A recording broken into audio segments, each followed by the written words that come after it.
यहाँ मैले गिलासमा पानी खनाइरहेको छु। हो, आज हामीले एउटा गिलासमा पानी भर्ने गेम खेल्यौँ। ड्युटीमा एकछिन फुर्सद समय मिलाएर हामीले एउटा गेम खेलेका छौँ। यो गेम चाहिँ हामीले दुईटा उद्देश्य राखेर खेलेका छौँ।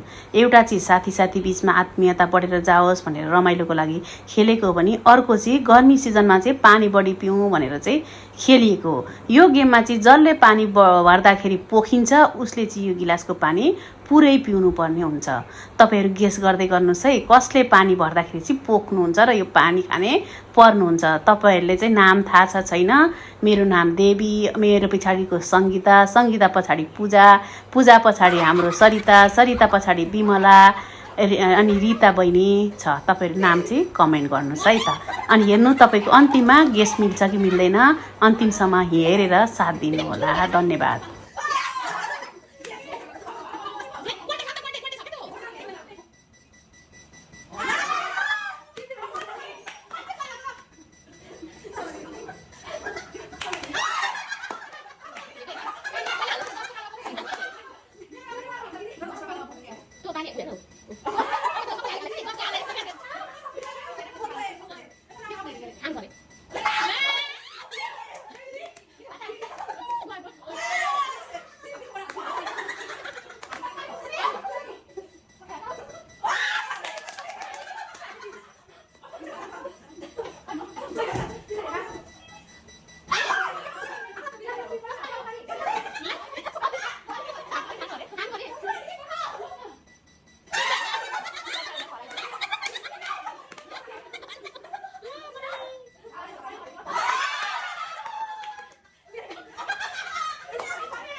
तपाईहरुको गेस मिल्यो कि मिलेन? बिमला सिस्टरले चाहिँ पानी भर्दाखेरि पोखाउनु भयो र यो गेमको नियम अनुसार उहाँले पानी पिउँदै हुनुहुन्छ। भिडियो हेरिदिनु भएकोमा धन्यवाद।